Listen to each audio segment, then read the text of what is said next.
Papua Tengah melangkah maju. Musrembangda 2026 resmi dimulai.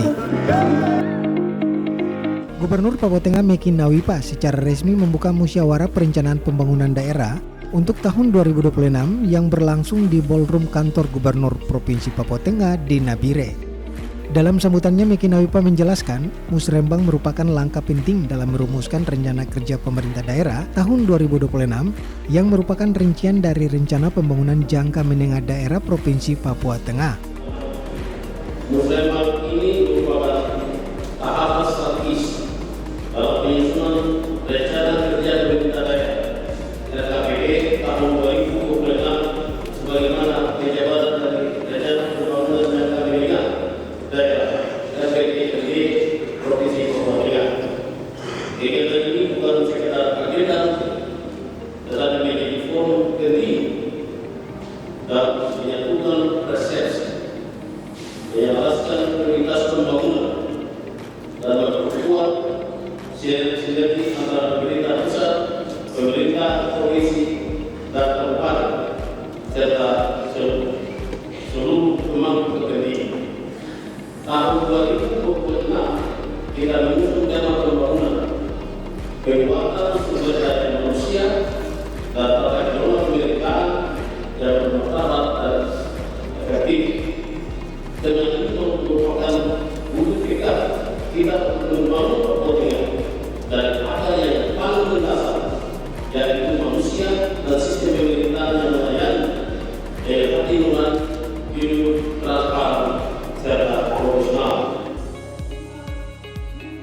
Dikatakan dalam upaya mendorong pembangunan yang berkelanjutan dan inklusif, 6 pedoman utama telah diterapkan. Pedoman tersebut mencakup peningkatan kualitas dan keterampilan sumber daya manusia, reformasi birokrasi dan tata kelola pemerintahan yang lebih baik, serta penguatan layanan kesehatan. Selain itu, fokus juga diberikan pada peningkatan tata kelola keuangan daerah dan efisiensi anggaran, penguatan demokrasi dan penegakan hukum yang adil, serta peningkatan partisipasi perempuan, pemuda, dan masyarakat secara keseluruhan dalam proses pembangunan. Sejauh dengan tema tersebut, pemerintah Provinsi Papua Tengah dalam menetapkan 6 prioritas pembangunan daerah sebagai pedoman dalam penyusunan RKPD tahun 2026, yaitu 1. Penguatan kualitas pendidikan dan keterampilan SDM. 2. Reformasi birokrasi dan tata kelola pemerintahan. 3. Penguatan layanan kesehatan dan peningkatan kesejahteraan masyarakat. 4. Peningkatan tata kelola keuangan daerah dan efisiensi anggaran. 5. Penguatan demokrasi dan penegakan hukum yang berkeadilan. 6. Peningkatan partisipasi perempuan, pemuda, dan masyarakat dan inklusif dalam pembangunan. Selain itu, kami juga mendekatkan kembali komitmen terhadap proyek-proyek pembangunan gubernur dan wakil gubernur Provinsi Papua Tengah yang menjadi lokomotif pembangunan daerah, yaitu di bidang pendidikan, di bidang kesehatan, di bidang sosial, dan di bidang ekonomi dan hubungan infrastruktur.